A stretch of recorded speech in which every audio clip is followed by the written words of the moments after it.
sitting in a running vehicle in front of the courthouse when officers told her to get out of the car. She refused, and the police pulled her out of the car forcibly. The police later released body cam footage of the incident to try to clear the air. It didn't work. The dismissal comes after City Councilwoman Demetrius Coonrod called for change of culture in the CPD. Jacob Allison is in the news again. He was convicted in the Lookout Valley triple murder case. Now the police say he was involved in a car crash that injured a child. He's accused of leaving the scene of that accident along with reckless endangerment and domestic violence. Early voting begins today in Hamilton County and continues until the 28th. You can cast your ballot for a variety of races, including governor, U.S. Senate, and multiple local races. Russell Stroud, Nuga Radio News Talk 92.7 Action News now. Chattanooga weather. Heating up out there for your afternoon. Lots of sun, mainly dry. Any spotty showers few and far between. Highs lower 90s. Tonight becoming fair, muggy, warm. Lows lower 70s. For Saturday, continued hot near 92. Could see a spotty afternoon shower storm. A little more likely Sunday. Looking for a new career? Georgia Northwestern Technical College is where you need to be, featuring over 200 programs. Get focused. Get hired. Follow Michi's deadline July 31st. Visit tntc.edu. And I'm Soar Gene 12, Chief Meteorologist, Azure 4. Radio 92.7. Sam Jordan, News Talk 92.7 Action Sports. Now, defensive lineman Kyle Phillips, wide receiver Marquez Callaway, and tight end Eli Wolf will join first-year head coach Jeremy Pruitt as Tennessee's representatives at this year's SEC Media Days that will get underway this next week in Atlanta, Georgia. For the first time, SEC Media Days will be held at the College Football Hall of Fame in Atlanta, running from July 16th through the 19th. During the four-day SEC Media Days event, the Hall of Fame will be home to the coaches' primary press conferences and serve as the live broadcast headquarters for both ESPN and the SEC Network. Silverdale Baptist Academy announced on Wednesday that John Massey has accepted the position as the Seahawks head baseball coach. Massey comes from coaching the Ottawa Lady Owls softball program to a 180-45 record over 5 years, including 3 appearances and 2 third-place finishes in the TSSAA state tournament. He also coached the Owls baseball team for 5 seasons as well. Sam Jordan, News Talk 92.7 Action Sports now. Nuga Radio. Are you brain dead? Still voting for pathetic liberals? Take 3 hours of Sean Hannity from 3 to 6. Nuga Radio. Then call us in the morning between 9 and 11. 92.7 Nuga Radio. Now, the smartest guy with a bow tie in Chattanooga, Tennessee, David Toulis.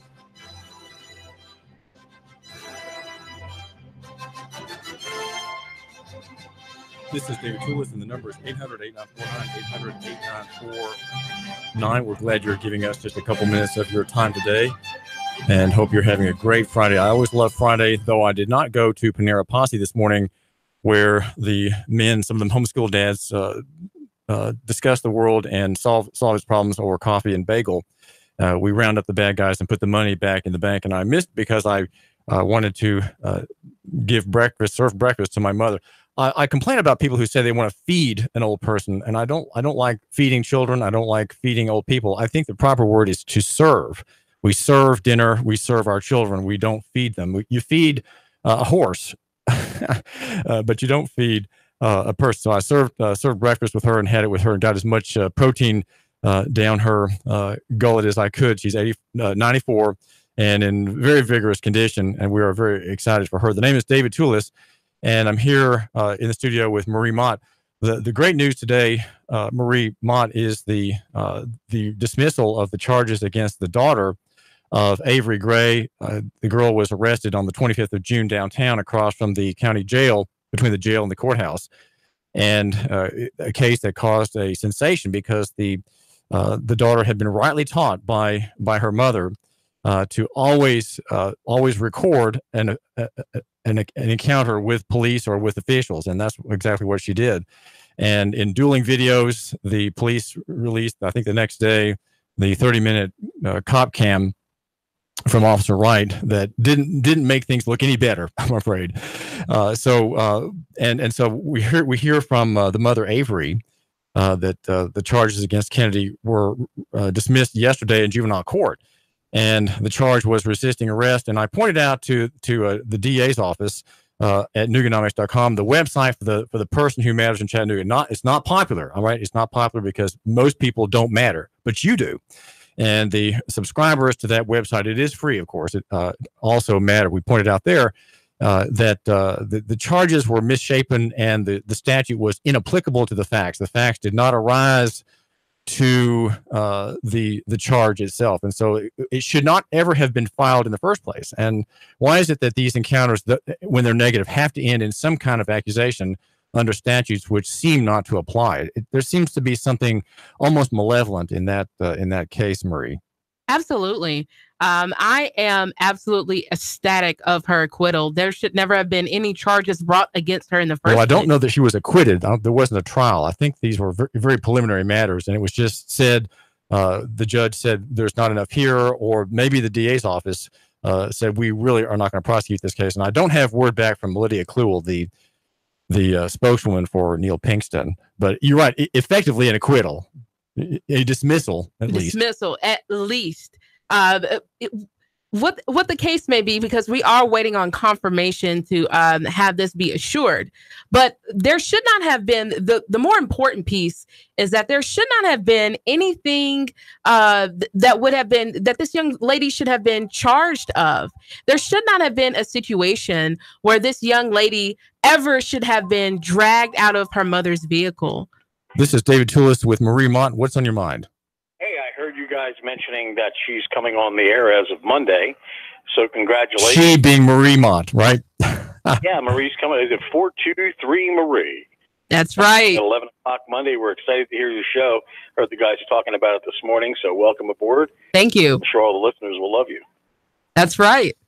And I'm sure the government won't. Marie Mott on the David Toulis show today is not the guest. She is the co-host. Oh, she's co-hosting. All right, I can't wait to listen. I want to shut up. Bye. Thanks. This is David Toulis. So, as you were saying, Marie. Yes, as I was saying, and thank you. This is just to you, the listener. There never should be a situation where we should ever be afraid of the police. And David Toulis has done an excellent job of bringing up Title 55 and also highlighting that we had a federal judge that demanded that the state of Tennessee reinstate almost 1,500 driver's license in the state of Tennessee on the basis of people being poor and not being able to pay. Well, let's look at the number again. You think that's a big number. It's actually almost 250,000 people. Ooh, that means that I would say, Marie, that's and I'm just speculating that it's tens of thousands of people in a metropolitan area such as Chattanooga. Tens of thousands of people benefited by the ruling July 2 or 3 by Judge Aletha Trauger. Exactly. We should never have a situation where this country somehow condemns you for being poor or being impoverished or being at an economic standstill. Traveling is a right. We have been led to believe that it is a privilege, but it is a right for you to travel. And David continues to bring it to the forefront of Title 55, which states that unless you are doing something effectively as a business, commercial travel, meaning I'm carrying pizzas, I'm carrying vegetables, I'm carrying something to take to somebody else. If you're just traveling as an individual, not for any commercial gain, there's absolutely no reason for you to be harassed by police. Well, there's a very fun hip-hop artist here in town, Marie. You may know him. His name is Cameron Williams. He goes by C. Grimy. C. Grimy. A name that came from him when he was a boy, and he was helping clean gutters or clean maybe an old garage, and he got very dirty. And his uncle or his dad said that you are C. Grimy, and the name stuck in his mind. He has bemoaned to me the fact that he has a revoked driver's license, and I believe there are fines in his background that he can't pay. And so there are thousands of people like him here in Chattanooga, and I'm thinking of Tiffany McGuinn, whose lamentations, whose tears you could hear dripping through the signal.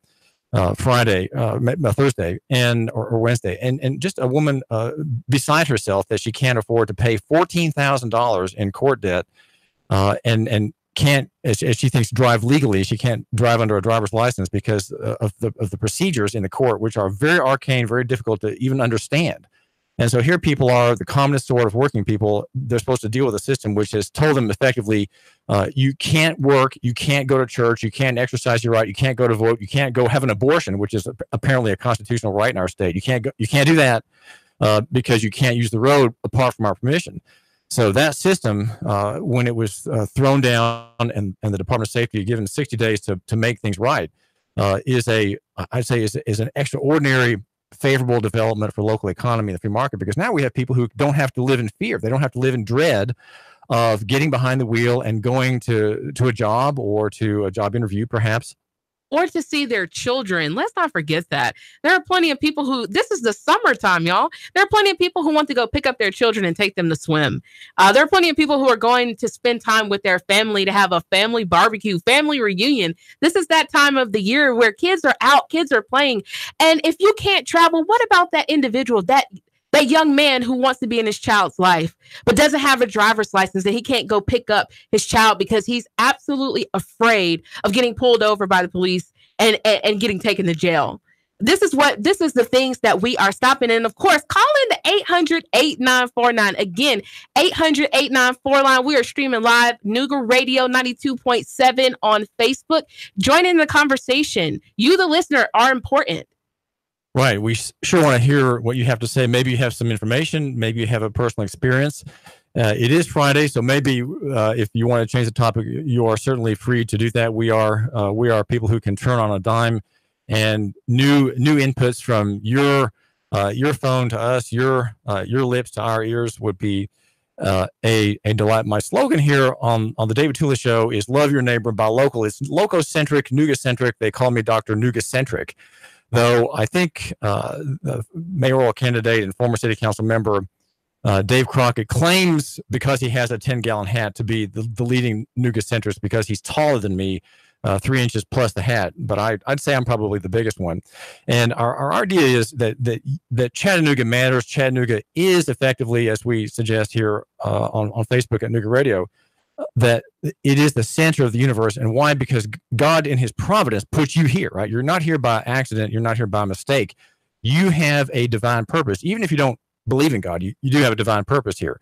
And so our thinking is, well, you need to start paying attention to what happens at city council and with the police, with the mayor's office. Now, mentioning city council, Marie, what's your take about the I would say the great lassitude among the membership? There was no, you attended the city council meeting Tuesday. What was your take of the reaction of the body as a whole? There were some outstanding comments made by Mrs. Coonrod, but she was it. Why this sort of passive lack of interest and discussion, it seems, on the part of the members? Oh, man. Getting up and speaking to city council was absolutely interesting from my perspective.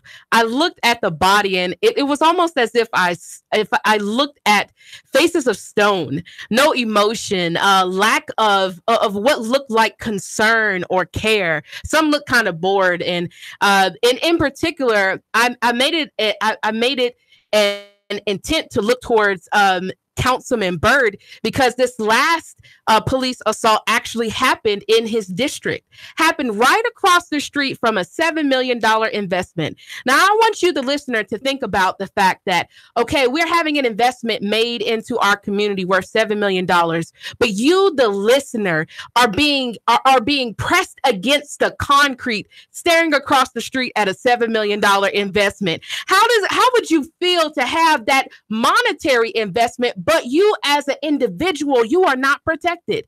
And there is a lack of concern or care about your person. I couldn't imagine. That says to me that the money is there, but where is the love, the respect, the concern of the average day citizen? And then to come to a conclusion where not only I, but Mr. David Toulis and Nathan King from Concerned Citizens of Justice also spoke as well. Nobody but Councilwoman Coonrod had the guts to even speak up and say anything about it. To me, what that says is that, to me, silence is complicit. That's complicity.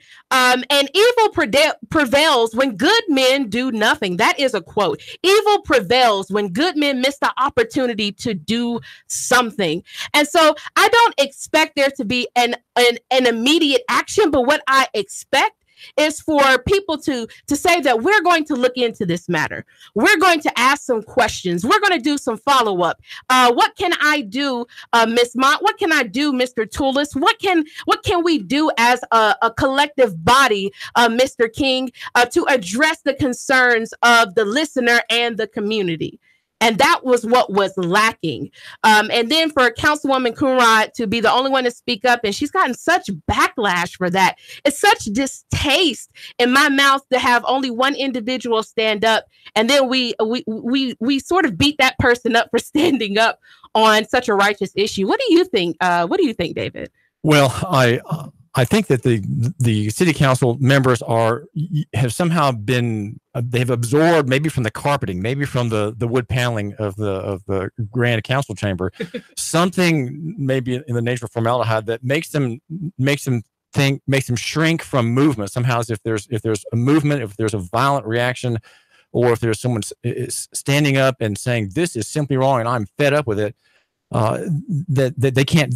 They're sort of paralyzed from that. And of course, I'm just joking. There is this lassitude, and perhaps I have a real high regard for Darren Ledford. He is a conservative. I think he's a Republican, and he does his homework. He is very, very hardworking. He is kind of mayoral material, and from him, I would think that Darren, here you are a conservative, and if you run for mayor, you have to appeal to everybody. Your progressive Democrats and your conservative Republicans. Cannot you find a way of presenting the argument that has a constituency on both sides? In other words, standing up for what is right and true, calling for reform, and appealing to all sides. And I think police reform is something that could appeal to all sides politically. But that aside, the political future of any one council member aside, it seems to me that there should have been at least the members of the council coming forward to me. I wanted to get some quotes for my story, because to me that was the big news of the day. And apparently there was a meeting called of some kind in the back room, and I couldn't even get Mrs. Coonrod on my phone. So, but there needs to be, I would say, an expression. There has to these representatives, Marie Mott, they represent you and the listener. You live in Chattanooga, and I'd say they represent me in a way too. There has to be some sense that we need to control this agency, and here I think is the political and ethical reason that we're not seeing action. The council members believe that the police department is somehow separate from the government. It's not under the mayor. They view that this is an agency that's apart from all that they can do. They don't have authority over it. They just passed a budget that gives it many tens of millions of dollars for 500 people on the payroll, 500 sworn officers on the payroll. That's a gigantic force. And yet somehow they can't control the policy. Because somehow it's not really the mayor's, it's somehow independent. And I think even the mayor defends that premise. He defends it. It's an artifice, of course, but he presents that, if he were asked about it, as well. I don't meddle with policing. It's independent. I don't do day-to-day decisions. We have a chief for that. Well, maybe so, but that agency is an executive agency. Absolutely. And let's keep in mind, because Demetrius Coonrod in her statement confirmed this sentiment, that they, meaning the council body with the backing of the mayor, voted to put Roddy into his position. So we would not have had this new police chief had there not been a vote in the council, as well as the backing by the city mayor. So we are effectively to somehow more or less wash your hands of this situation, as if, well, I've dipped my hands into the water, I am absolved of this issue, is absolutely, to me, absurd. If you voted this person in, so it's just like, hopefully he went through a hiring process, right? So they I'm sure, I hope, I pray that the council asked him questions, right? How are you going to be a better fit than your predecessor in this position? What are you looking to change within the community as far as how we police and how the police bridge relationships with private citizen and community? So the expectation that somehow this chief got to where he was without the involvement of the people that we duly elect is ridiculous. They voted for this, and I quote, Coonrod expressed that I voted on this simply because I expected there to be a difference. And then when we get the breakdown of the budget for the police department, we are looking at $72.94 million that have been approved. I want you to say that again. And again, call me at 800-8949, 800-8949. Folks, $72.94 million is going to go to our police department. That's your tax dollars at work, folks. And so if we are effectively handing over tens of millions of dollars to the police department, are you telling me that we cannot give them an expectation to do better at their job? And the problem is, Marie Mott, that there is, by training, custom, and probably the background of individual officers, there is a military bearing, there's a martial bearing. What would happen between interactions between the police and the public if officers wore suits, just business suits? They would be forbidden from wearing military uniforms. They would be forbidden from carrying 3 clips of 10 millimeter 40 caliber or 45 caliber ammo in front. They'd be forbidden from exposing or showing their tasers, which are bright yellow and look like electrical contractors with their equipment. But they're not. They're martial. That is to say, they are military. They are a military occupation. They are, by definition, the presence of an officer is the first level of threat. It is a threat system. Why does Mayor Burke want that to be the case? Why does he allow that to be the case? He is, a man of the people, right? He's a Democrat. He cares for the working man. He cares for labor. He cares for unions. People who work in the trades. He cares about them. Why does he permit this to continue, especially under Chief Roddy? Chief Roddy was presented to the public in that presentation, from which I was banned, by the way, because they were afraid of what I would report. Why have we not followed through on the promises of that naming of David Roddy? David Roddy, a local man. David Roddy, a loco-centrist who loves Chattanooga. He loves this city, and he loves the people in it, because here he is serving them in public office, in high office in the executive branch. Where are reforms coming? Does David Roddy need to have a lecture from the mayor? Do they need to sit down and say, and Andy Burke said, Dave, we need to really move along here. Let's get going. And I think the ending of uniforms, they can keep the armor on. They just have to wear some extra large shirts dress shirts to cover the armor plate. They can keep that. But if they didn't have the military, the unique segregated class of people, which they are, the executive class. Oh, man. 800-8949, 800-8949. Call us. Give us your comments, even whether we agree or not. Especially if we disagree, that would be better, so we can generate a little warmth here in this chilly studio at 92.7 FM. This is David Phillips and my co-host today, Marie Mott. And we've got some great messages and sponsors. Do tune in. Make sure that you get your latest in shooting hardware from Shooting Supply and Range today. 3, 2, 1. Chattanooga Radio. Digital FM 95.3 HD4. 92.7 FM's news now. Early voting begins in Hamilton County. October 28th, you can cast your ballots for a variety of races,